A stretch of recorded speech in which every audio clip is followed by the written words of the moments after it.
Well, hello. Good afternoon. Myesha Marie coming to do our Reading the Bible Together. Signal is already acting up, so hopefully it'll stay connected during this live stream. I hope you all are doing well. It has been a couple of weeks at least, or since the beginning of May, practically. I have been working diligently to transfer all of my live streams over to YouTube and create a YouTube channel, so go check that out. Um, like, subscribe, all the things they say. And you can find me under Myesha Marie or Myesha Marie Langree. Would probably be the easiest way for that to come up. That's the handle for that channel. And hopefully we will begin, once I get all the logistics down, start live streaming there and then sharing it back here, because I'm going to obviously keep this page open as long as possible. Yeah, so I want to do that. But today I tested alive over there. I don't know what I'm doing. I do this stuff for other people, but for myself, a little learning curve.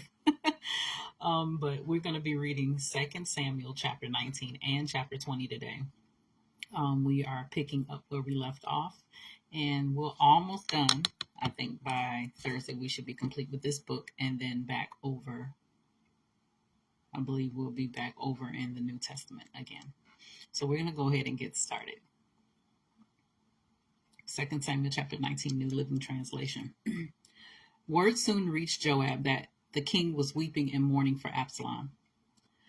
As all the people heard of the king's deep grief for his son, the joy of that day's victory was turned into deep sadness. They crept back into the town that day as though they were ashamed and had deserted in battle. The king covered his face with his hands and kept on crying, "Oh, my son Absalom! Oh, Absalom, my son, my son!" Then Joab went to the king's room and said to him, "We saved your life today and the lives of your sons, your daughters, and your wives and concubines. Yet you act like this, making us feel ashamed of ourselves. You seem to love those who hate you and hate those who love you. You have made it clear today that your commanders and troops mean nothing to you. It seems that if Absalom had lived and all of us had died, you would be pleased.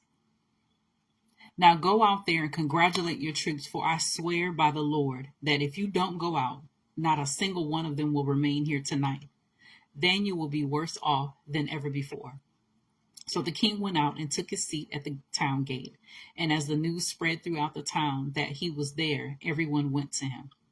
Meanwhile, the Israelites who had supported Absalom fled to their homes. And throughout all the tribes of Israel, there was much discussion and argument going on. The people were saying, "The king rescued us from our enemies and saved us from the Philistines, but Absalom chased him out of the country. Now Absalom, whom we anointed to rule over us, is dead. Why not ask David to come back and be our king again?"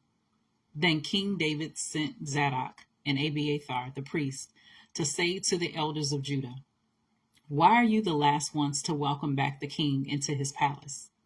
For I have heard that all Israel is ready. You are my relatives, my own tribe, my own flesh and blood. So why are you the last ones to welcome back the king?" And David told them to tell Amasa, "Since you are my own flesh and blood, like Joab, may God strike me and even kill me if I do not appoint you as commander of my army in this place." Then Amasa convinced all the men of Judah, and they responded unanimously. They sent word to the king, "Return to us and bring back all who are with you." So the king started back to Jerusalem, and when he arrived at the Jordan River, the people of Judah came to Gilgal to meet him and escort him across the river. Shimei, son of Gera, the man from Bahurim, and Benjamin hurried across with men of Judah to welcome King David. 1,000 other men from the tribe of Benjamin were with him, including Ziba, the chief servant of the house of Saul, and Ziba's 15 sons and 20 servants. They rushed down to the Jordan to meet the king. They crossed the shallows of the Jordan to bring the king's household across the river, helping him in every way they could. And the king was about to cross the river. Shimei fell down before him. My lord, the king, please forgive me, he pleaded. Forget the terrible thing your servant did when you left Jerusalem. May the king put it out of his mind. I know how much I sinned. That is why I have come here today. The very first person in all Israel to greet my lord the king. Then Abishai, son of Zeruiah, said Shimei should die, for he cursed the Lord's anointed king. Who asked your opinion, you sons of Zeruiah? David exclaimed, why have you become my adversary today? This is not a day for execution, for today I am once again the king of Israel. Hey, Claudette. Then, turning to Shimei, David vowed, your life will be spared. Now, Mephibosheth, Saul's grandson, came down from Jerusalem to meet the king. He had not cared for his feet, trimmed his beard, or washed his clothes since the day the king left Jerusalem. Why didn't you come with me, Mephibosheth? The king asked. Mephibosheth replied, my lord the king, my servant Ziba deceived me. I told him, saddle my donkey, so I can go with the king, for as you know I am crippled. Ziba has slandered me by saying that I refuse to come. But I know that my lord the king is like an angel of God, so do what you think is best. All my relatives and I could expect only death from you, my lord. But instead you have honored me by allowing me to eat at your own table. What more can I ask? You said enough, David replied. I've decided that you and Ziba will divide your land equally between you. Give him all of it, Mephibosheth said. I am content just to have you safely back again, my lord the king. Barzillai of Gilead had come down from Regalim to escort the king across the Jordan. He was very old, 80 years of age, and very wealthy. He was the one who had provided food for the king during his stay in Mahanaim. Come across with me and live in Jerusalem, the king said to Barzillai. I will take care of you there. No, he replied.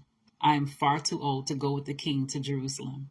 I am 80 years old today, and I can no longer enjoy anything. Food and wine are no longer tasty, and I cannot hear the singers as they sing.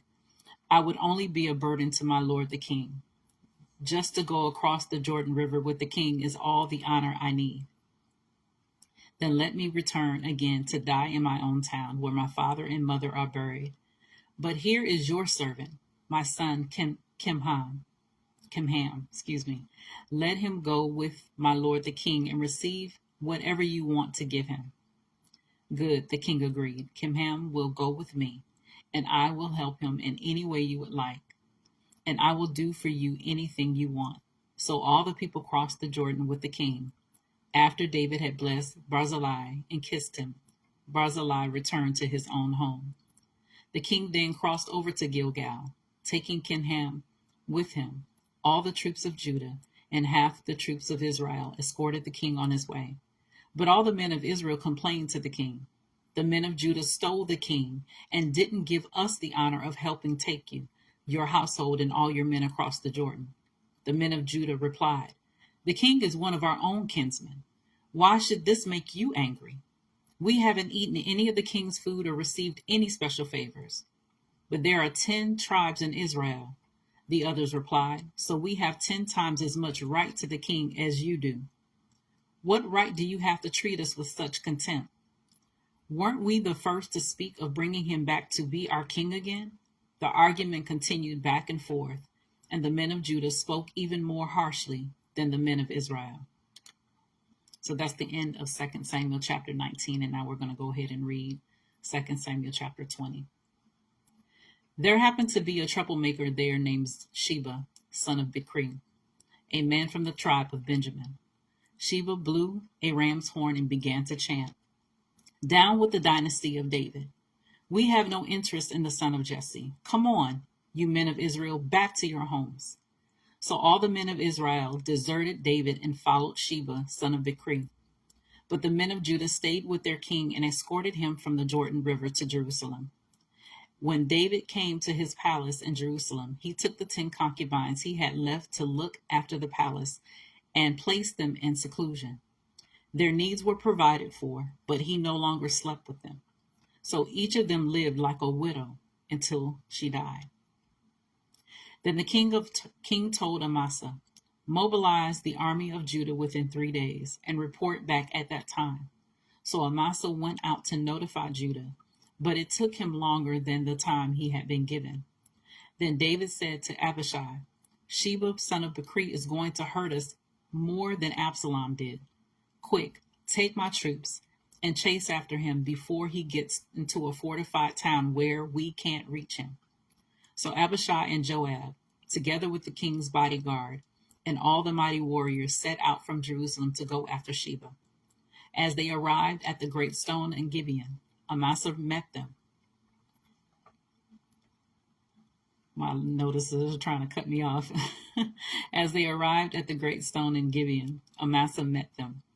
Joab was wearing his military tunic with a dagger strapped to his belt. As he stepped forward to greet Amasa, he slipped the dagger from his sheath.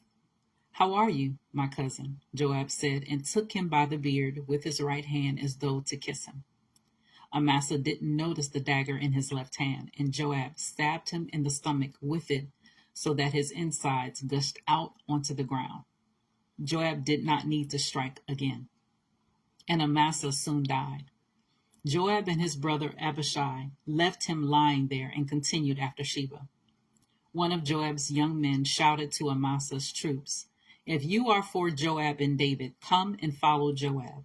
But Amasa lay in his blood in the middle of the road, and Joab's man saw that everyone was stopping to stare at him. So he pulled him off the road into a field and threw a cloak over him.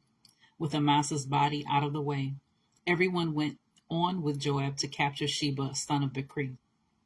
Meanwhile, Sheba traveled through all the tribes of Israel and eventually came to the town of Abel Beth Makkah.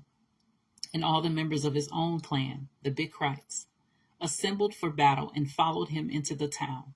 When Joab's forces arrived, they attacked Abel Beth Makkah. They built a siege ramp against the town's fortifications and began battering down the wall. But a wise woman in the town called out to Joab, "Listen to me, Joab. Come over here so I can talk to you." As he approached, the woman asked, "Are you Joab?" "I am," he replied. So she said, "Listen carefully to your servant." "I'm listening," he said. Then she continued, "There used to be a saying, if you want to settle an argument, ask advice at the town of Abel. I am one who is peace-loving and faithful in Israel, but you are destroying an important town in Israel. Why do you want to devour what belongs to the Lord?" And Joab replied, "Believe me, I don't want to devour or destroy your town. That's not my purpose. All I want is a man named Sheba, son of Bichri, from the hill country of Ephraim, who has revolted against King David. If you hand over this one man to me, I will leave the town in peace." "All right," the woman replied. "We will throw his head over the wall to you." Then the woman went to all the people with her wise advice, and they cut off Sheba's head and threw it out to Joab. So he blew the ram's horn and called his troops back from the attack. They all returned to their homes, and Joab returned to the king at Jerusalem. Now Joab was the commander of the army of Israel. Benaniah, son of Joiada, was captain of the king's bodyguard. Adoniram was the change of forced labor. Was in charge of the forced labor. Jehoshaphat, son of Ahilud, was the royal historian. Sheva was the court secretary. Zadok and Abiathar were the priest, and Ira, a descendant of Jair, was David's personal priest. So that's the end of 2 Samuel chapter 20. So today we read 2 Samuel chapter 19 and chapter 20 from the New Living Translation. As always, continue to search the scriptures daily to see what is true. Allow Holy Spirit to illuminate the word into your heart, your mind, and soul, bringing knowledge, understanding, and wisdom, and most of all, revelation of who God is, his true nature, his character, and how much he truly, truly loves you. I just want to add this. I'm going to keep attempting to go live in YouTube or, test it out to see how that works. Other than that, I'll probably finish out the book of Samuel here on Facebook. But eventually, I'll either try to live stream both places or live stream there and share it and connect it here at the same time. We'll work it out. But anyway, I just thank God for each and every one of you that continues to follow along, reading the Bible together with Myesha Marie, and fumbling through the words or the names mostly. Thank you, Claudia, for always being a support and being here during the live streams when you can. I appreciate you. And other than that, we'll see you guys tomorrow. Love you. Take care. God bless.